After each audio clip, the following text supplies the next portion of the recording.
जय गुरु जी। शुक्राना गुरु जी। ओम नमः शिवाय। शिव जी सदा सहाय। ओम नमः शिवाय। गुरु जी सदा सहाय। ओम नमः शिवाय। शिव जी सदा सहाय। ओम नमः शिवाय। गुरु जी सदा सहाय। जय गुरु जी। शुक्राना गुरु जी। अनंतम अनंतम अनंतम अनंतम शुक्राना गुरु जी।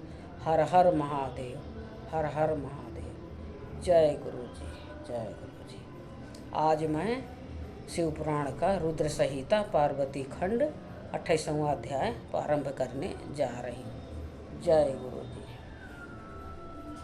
पार्वती जी का परमेश्वर शिव की महानता प्रतिपादन करना, रोष पूर्वक जटिल ब्राह्मण को फटकारना, सखी द्वारा उन्हें फिर बुलाने से रोकना तथा भगवान शिव का उन्हें प्रत्यक्ष दर्शन दे अपने साथ चलने के लिए कहना।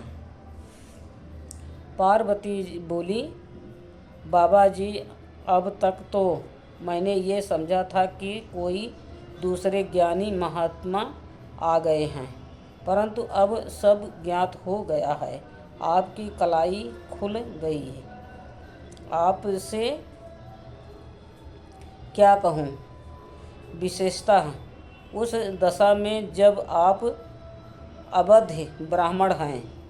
ब्राह्मण देवता, आपने जो कुछ कहा है वो सब मुझे ज्ञात है, परंतु वो सब झूठा ही है, सत्य कुछ नहीं है।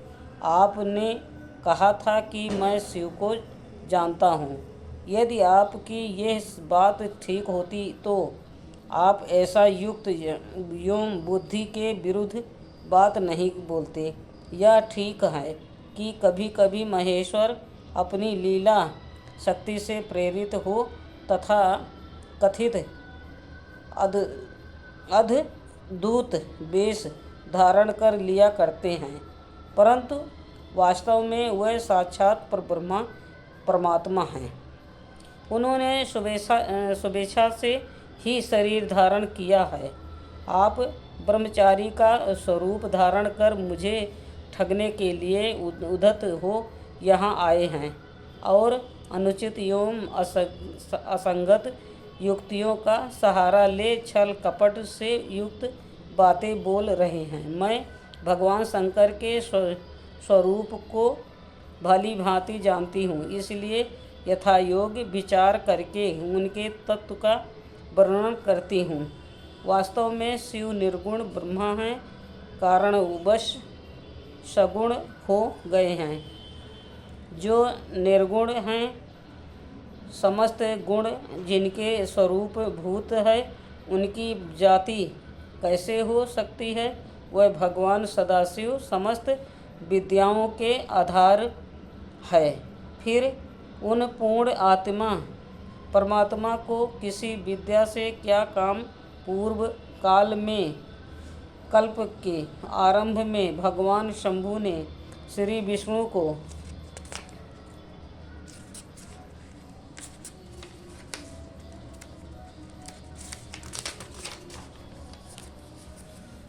उच्छ्वास रूप से संपूर्ण वेद प्रदान किए थे, अतः उनके समान उत्तम प्रभु दूसरा कौन है जो सबके आदि कारण हैं। उनकी अवस्था अथवा आयु का माप तौल कर कैसे हो सकता है। प्राकृतिक उन्हीं से उत्पन्न हुई है। फिर उनकी शक्ति का दूसरा क्या।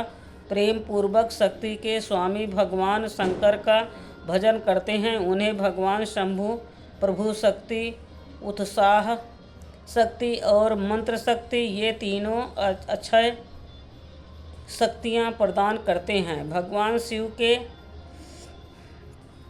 भजन से ही जीव मृत्यु को जीत लेता है और निर्भय हो जाता है, इसलिए तीनों लोकों में उनका मृत्युंजय नाम प्रसिद्ध है।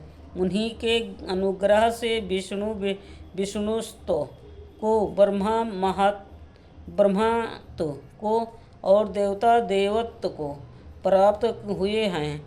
शिव जी का पक्ष लेकर बहुत बोलने से क्या लाभ। वह भगवान स्वयं ही महाप्रभु हैं। कल्याण रूपी शिव की सेवा से यहाँ कौन सा मनोरथ सिद्ध नहीं हो सकता। उन महादेव जी के पास किस बात की कमी है जो वह भगवान सदाशिव स्वयं मुझे पाने की इच्छा करें। यदि शंकर की सेवा न करे तो मनुष्य 7 जन्मों तक दरिद्र होता है और उन्हीं की सेवा से सेवक को लोक में कभी नष्ट न होने वाली लक्ष्मी प्राप्त होती हैं, जिनके सामने आठों सिद्धियां नित्य आकर सिर नीचा किए इस इच्छा से नृत्य करती हैं कि वह भगवान हम पर संतुष्ट हो जाएं। उनके लिए कोई भी हितकर वस्तु दुर्लभ कैसे हो सकती है। यद्यपि यहाँ मंगलिक कहीं जाने वाली वस्तुएं शंकर का सेवन नहीं करती, तथापि उनके स्मरण मात्र से ही सबका मंगल होता है। जिन्हीं की पूजा के प्रभाव से उपासक की संपूर्ण कामनाएं सिद्ध हो जाती हैं। सदा निर्विकार रहने वाले उन परमात्मा शिव में विकार कहाँ से आ सकता है। जिस पुरुष के मुख में निरंतर शिव यह मंगलमय नाम निवास करता है, उसके दर्शन मात्र से ही अन्य सब सदा पवित्र हो जाते हैं। जैसा कि आपने कहा है, वह चिंता का भस्म लगाते हुए हैं, परंतु यदि उनका लगाया हुआ भस्म अपवित्र होता तो उनके शरीर से झड़कर गिरे हुए उस भस्म को देवता लोग सदा अपने सिर पर कैसे धारण करते। अतः शिव के अंगों के स्पर्श से अपवित्र वस्तु भी पवित्र हो जाती हैं। जो महादेव सागुण पवित्र हो जाती होकर तीनों लोकों के कर्ता, भर्ता और हर्ता होते हैं तथा निर्गुण रूप में शिव कहलाते हैं, वह बुद्धि के द्वारा पूर्ण रूप से कैसे जाने जा सकते हैं। पर ब्रह्मा परमात्मा शिव का जो निर्गुण रूप है, उसे आप जैसे वही मूर्ख लोग कैसे जान सकते हैं। जो दुराचारी और पापी है, वह देवताओं से बहिष्कृत हो जाते हैं। ऐसे लोग निर्गुण शिव के तत्व को नहीं जानते। जो पुरुष तत्व को न जानने के कारण यहाँ शिव की निंदा करता है, उसके जन्म भर का सारा संचित पूर्ण भस्म हो जाता है। आपने जो ये यहाँ अमित तेजस्वी महादेव जी की निंदा की है और मैंने जो आपकी पूजा की है, उससे मुझे पाप की भागिनी होना पड़ा है। शिवद्रोही को देखकर वस्त्र सहित स्नान करना चाहिए। शिवद्रोही का दर्शन हो जाने पर प्रायश्चित करना चाहिए। इतना कहकर पार्वती जी उस ब्राह्मण पर अधिक रुष्ट होकर बोली, अरे रे दुष्ट, तूने कहा था कि मैं शंकर को जानता हूँ, परंतु निश्चय ही तूने उन सनातन शिव को नहीं जाना है। भगवान रुद्र को तू जैसा कहता है वैसे ही क्यों ना हो, उनके जैसे भी बहुसंख्याक रूप क्यों ना हो। सत्पुरुषों के प्रियतम नित्य निर्विकार वह भगवान शिव ही मेरे अभिष्टतम देव हैं। ब्रह्मा और विष्णु भी कभी उन महात्मा हर के समान नहीं हो सकते। फिर दूसरे देवताओं की तो बात ही क्या है, क्योंकि वह सदैव काल के अधीन हैं। इस प्रकार अपनी शुद्ध बुद्धि से तत्वतः विचार कर मैं शिव के लिए वन में आकर बड़ी भारी तपस्या कर रही हूँ। वह भक्त वत्सल सर्वेश्वर शिव ही हम सबके परमेश्वर हैं। दीनों पर अनुग्रह करने वाले उन महादेव को ही प्राप्त करने की मेरी इच्छा है।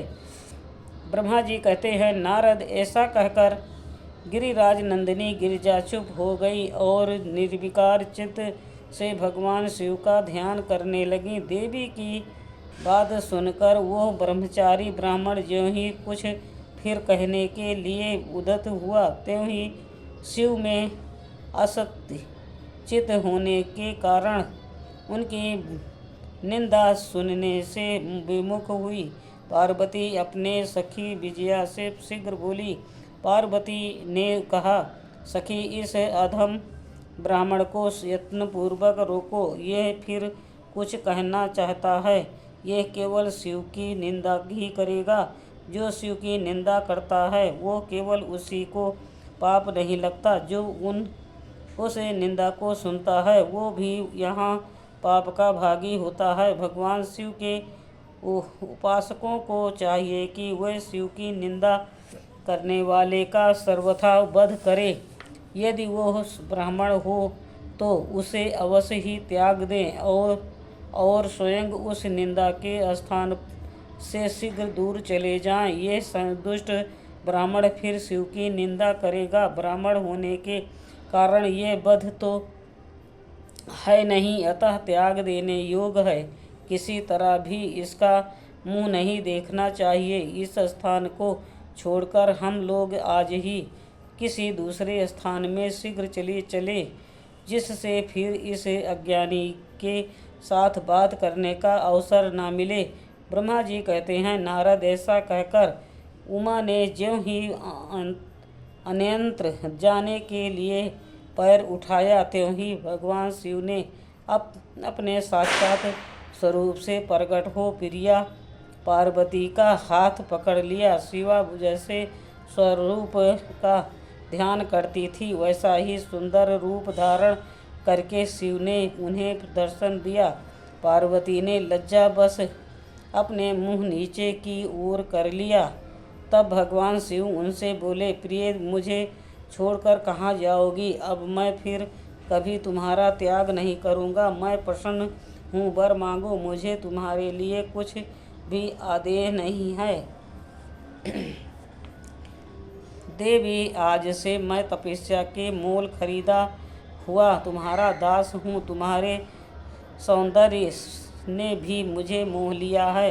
अब तुम्हारे बिना मुझे एक क्षण भी युग के समान जान पड़ता है। लज्जा छोड़ो, तुम तो मेरी सनातन पत्नी हो। गिरिराज नंदिनी महेश्वरी, मैंने जो कुछ कहा है उस पर श्रेष्ठ बुद्धि से विचार करो। सुथिर चित्त वाली पार्वती, मैंने कैलाश को चलूँगा।